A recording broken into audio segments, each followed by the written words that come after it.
Bonjour, bonjour. Aujourd'hui, on découvre le Alpha One Niner Evade qui est un des standards du marché du port quotidien américain. Essayons de voir pourquoi. On peut l'avoir en Europe depuis pas très longtemps. On va le regarder un petit peu en détail. Je vais le vider, je l'ai rempli. Donc on va regarder ce qu'on peut mettre à l'intérieur. Let's go!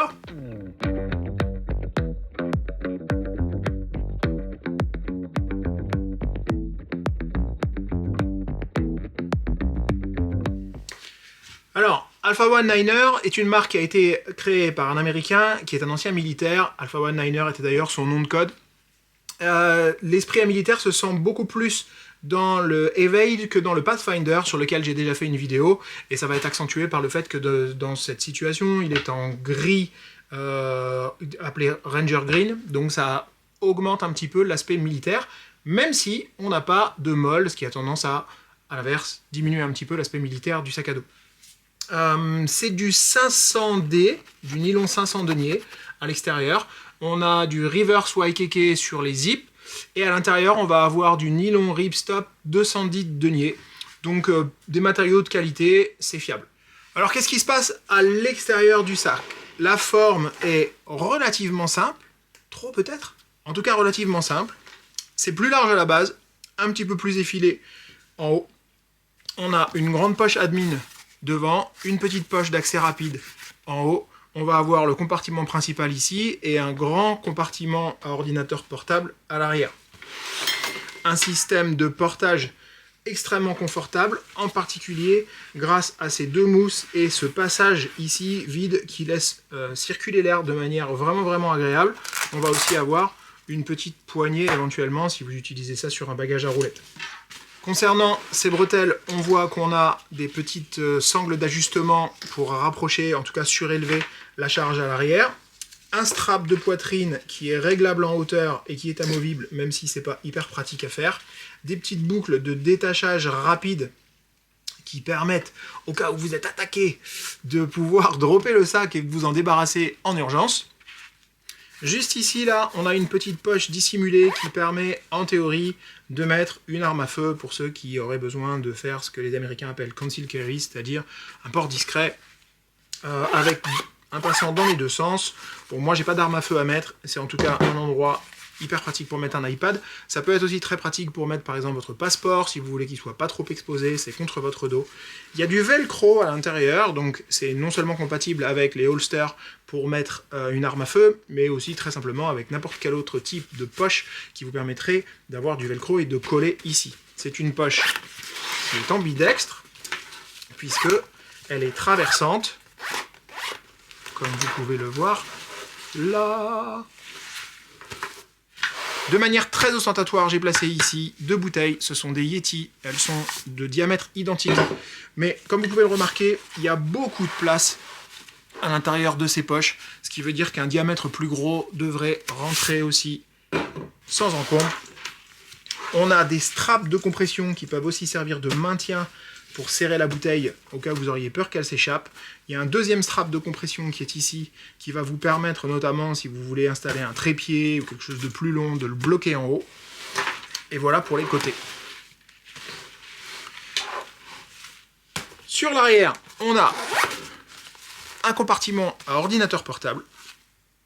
Donc il est suspendu, ce qui signifie que l'ordinateur ne prend pas le risque de toucher le sol. Vous pouvez voir ici qu'il y a encore de la place. Ça, c'est un 14 pouces, donc ça doit faire rentrer un 15 pouces. J'ai plus de doutes sur le 16 pouces, mais le 15 pouces rentre, à mon avis, sans problème. Si on retire ça, on voit qu'en fait, il y a deux poches à glissière en face de la poche à ordinateur portable. Ici, j'y ai mis un clavier sans fil, mais vous pourriez bien mettre un iPad, comme ça. Attention, la poche est assez profonde, donc elle va pas tout à fait jusqu'en bas, disons au 4/5e. Elle va jusque là, vous voyez mon coude qui dépasse, et si je vais jusqu'en bas, mon coude disparaît. Donc vous voyez à peu près la marge que vous avez en profondeur sur cette poche-là. Et c'est à peu près tout ce qui s'y passe. Alors on voit le nylon 210 denier ici, qui est du ripstop. Et donc on voit la différence de matière avec ce qu'on a à l'extérieur. Voilà pour la face arrière. Sur la face avant, on a une petite poche d'accès rapide idéale pour tout ce qu'on aurait peur de rayer, type téléphone portable, lunettes, donc parce que c'est doublé avec un petit tissu polaire très doux. Très pratique aussi si éventuellement vous voulez jeter vos clés, ou en tout cas tout ce à quoi vous aimeriez accéder rapidement. Et puis on va avoir ensuite la poche dite admin, qui est à l'avant du sac, à l'inverse de ce qui se fait sur le Pathfinder où la poche admin est à l'arrière. La configuration est relativement semblable à celle du Pathfinder. Il y a une grande poche à l'arrière qui fait disparaître juste ma main là en termes de profondeur. Un panneau amovible. Exactement le même velcro que sur le Pathfinder, ce qui signifie qu'il est plus facile à mettre qu'à retirer. 2 petits anneaux avec un porte-clés, donc ça vous laisse le choix de personnaliser l'usage de votre sac. Bon, ici j'ai mis des stylos parce que je voulais illustrer, mais en vrai j'en utilise pas tellement. Mon portefeuille en accès rapide, il pourra aller aussi ici dans la poche filet que vous voyez en face. Donc ça c'est une poche qui est très pratique d'accès pour les choses rapides aussi, avec donc 2 manips, ce qui l'empêche d'avoir un accès trop rapide. On rentre ici très facilement une paire de AirPods, un petit couteau multifonction. Cette poche là est zippée, donc elle permet éventuellement de mettre des choses qu'on ne voudrait pas perdre, des petits objets par exemple. Et puis voilà, en termes de profondeur, lorsqu'on a parlé de cette partie-là, il reste toute cette partie-là qui est assez profonde pour faire tenir une petite poche Evergood Cap 1. Il y a encore du velcro en bas, donc c'est encore un petit peu personnalisable. Et voilà pour le compartiment avant d'e-admin avec le double zip que vous pouvez voir ici. On a des passants avec une corde élastique, ce qui va augmenter la fonctionnalité du sac, et notamment si vous avez une veste à glisser, un blouson ou peut-être quelque chose de sale que vous voulez laisser à l'extérieur, donc c'est assez pratique. Et on peut aussi noter sur le dessous du sac qu'on a des passants molles avec des sangles pour éventuellement, si vous l'utilisez pour bivouaquer, mettre un tapis, ou peut-être un tapis de yoga, si jamais c'est votre truc. À noter que les sangles sont relativement courtes, alors elles ont le mérite d'être fournies avec, mais le diamètre est pas méga important. Voilà.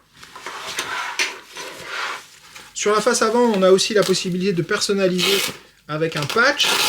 Donc là, le sac est livré avec ce qu'ils appellent un silencer, que je trouve assez malin, c'est-à-dire c'est la même matière, de la même couleur, en l'espèce, je le répète, c'est du nylon 500 deniers, et qui vient se mettre sur le patch si vous voulez pas mettre de personnalisation, et donne un look un peu plus passe-partout. Évidemment, en vert militaire, le look passe-partout, ça a une limite. Mais il existe des tas d'autres couleurs et des tas d'autres matériaux. Il y a du nylon ripstop, il y a du 1000 deniers, je crois, il y a du noir, il y a du bleu, il y a des gris. Donc il y a d'autres couleurs avec lesquelles, à mon avis, c'est plus pertinent que de vouloir avoir un sac pas au look militaire avec de la couleur vert armé. Sur le haut du sac, on a une poignée très confortable, très facile à agripper, beaucoup plus facile à agripper que sur d'autres. Bon, j'ai entendu quelques plaintes sur le fait que la couture vient sur le côté.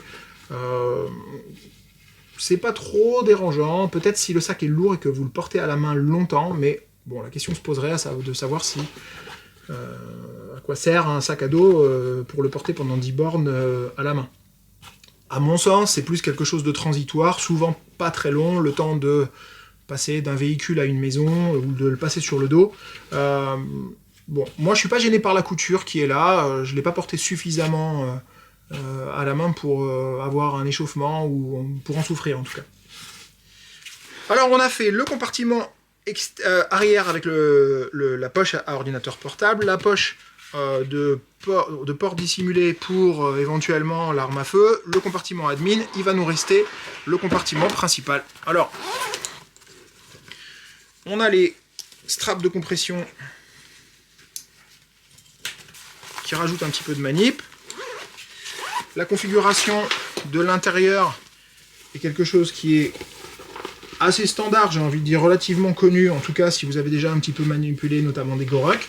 On a 2 poches filées, celles-ci ont le mérite d'avoir des petits soufflets d'aisance là, pour donner un petit peu de volume à la poche, et les rendre plus pratiques à utiliser. Donc on voit ici par exemple que la cape 1 rentrerait pas, par contre là, elle rentre facile dans cette poche-là.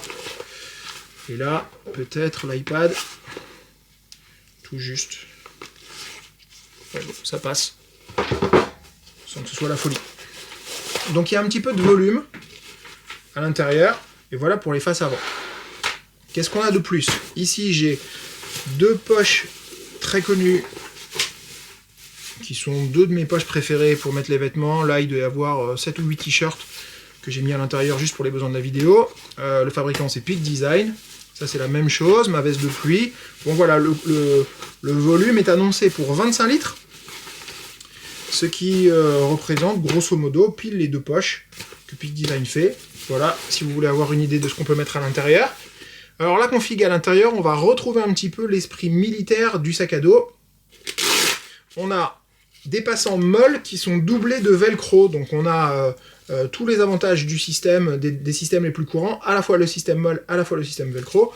Le velcro est compatible avec n'importe quel type d'accessoire que vous pourriez avoir pour personnaliser l'intérieur. On pourrait d'ailleurs retirer ce panneau-là et venir le mettre ici si on le voulait, ou en acheter un second en accessoire. Donc comme vous voyez là, on a cette possibilité de faire passer et de rendre ça compatible avec toutes les poches molles que vous auriez, qui est un système qui est quand même maintenant relativement courant. Donc on a un seul rang sur deux qui permet de passer dessous. Et celui-ci... Ouais, voilà, c'est ça. Donc on a bien un rang sur deux, comme vous pouvez voir là, qui permet de faire passer les poches. Je vais zoomer un petit peu. Tac. On a les anneaux classiques chez Pathfinder, parce qu'ils sont compatibles avec des petites poches qu'on peut acheter en option pour venir personnaliser et venir augmenter un petit peu l'usage du haut du sac, parce que vous avez déjà probablement remarqué que souvent les objets tombent au fond et que cette partie-là est une partie qui est assez facilement vide. Donc ici, on peut accrocher des accessoires sur le haut. À noter que on a la même boucle en plastique dur là sur l'avant. Donc on a un anneau devant et 3 anneaux derrière. Un mot sur le système de portage. On a de la mousse aérée et dans le dos en particulier, elle est très très épaisse. Alors ici, ça laisse pile la place pour laisser passer votre colonne vertébrale. Et donc ça vient s'appuyer sur les deux côtés de la colonne. C'est très très confortable, même quand c'est lourd. Et ces grosses bretelles rembourrées font aussi pas mal leur job. La petite limite, je trouve éventuellement au système de portage, c'est qu'il n'y a pas beaucoup de marge en fait sur la sangle d'ajustement pour la hauteur. Donc il y a le réglage a le mérite d'exister. Il n'est pas extrêmement simple et extrêmement fluide à utiliser avec pas énormément de marge pour l'ajustement. Maintenant, donc c'est ce que les anglo-saxons appellent un load lifter. Sur un sac de 25 litres, bon, je sais pas si on va avoir des sacs très lourds sur du volume de 25 litres. En attendant, le système est là. Si vous avez beaucoup de matériel électronique, eh ben, le sac va vite augmenter, son poids va augmenter rapidement. Donc, bon, bah, il est là, le système, et au cas où, si vous en avez besoin, eh ben, vous pourrez l'utiliser. A noter que Alpha One Niner livre ses sacs avec des strap keepers là, qui viennent de maintenir les sangles et éviter que ça bouge dans tous les sens. C'est quelque chose qui n'est pas si courant que ça, même chez les fabricants de sacs qui font des sacs de très très bonne qualité. Coucou Evergood.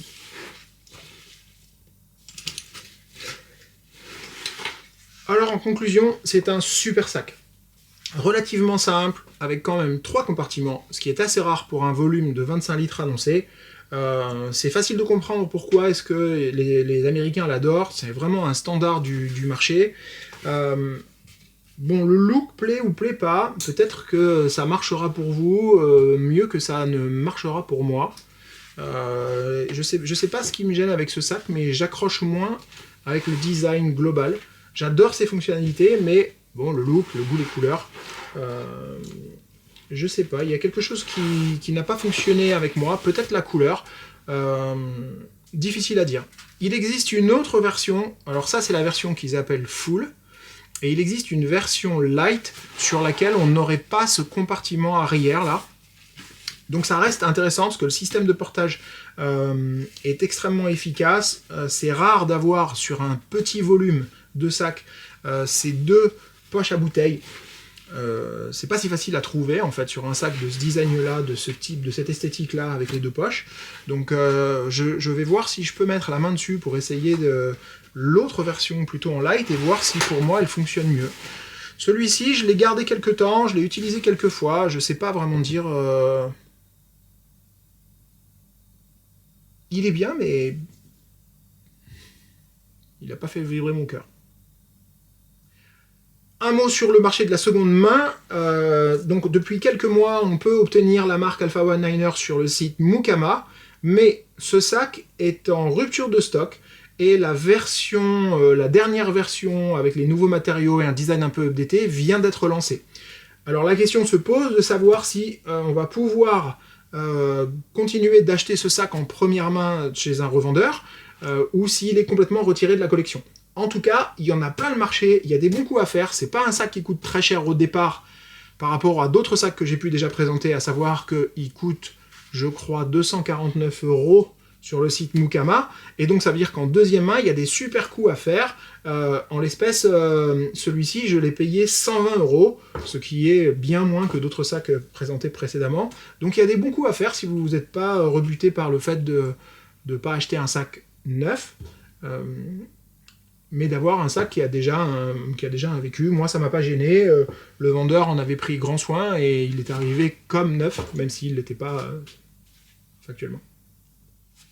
Si vous voulez voir à quoi il ressemble sur moi, je sais pas si c'est ça qui me gêne ou qui fait que j'accroche pas. Voilà à peu près à quoi le sac ressemble. Donc pour mémoire, je fais 1m80, 95 kg. Ça marche, ça marche pas? Dites-moi dans les commentaires peut-être. Voilà, en conclusion, le Alpha One Niner Evade n'a pas vraiment fonctionné pour moi. Je pense que je vais m'en séparer pour pouvoir investir dans un autre sac à dos éventuellement. Ça n'en reste pas moins un sac très recommandable, d'une super qualité, extrêmement bien conçu, avec de très bons matériaux. Je sais pas, parfois les sacs ça marche pas. Celui-ci pour moi... ça va pas trop fonctionner, donc je pense que je vais le faire passer à quelqu'un qui saura l'apprécier bien plus que moi. Voilà, c'en est terminé de cette vidéo de présentation du sac Evade d'Alpha One Niner. Si cette vidéo vous a plu, n'hésitez pas à faire sonner la cloche, à mettre le petit pouce, tout ce qui pourra aider la chaîne est le bienvenu. Vous étiez sur Nerd, je m'appelle Raph et je vous dis à bientôt.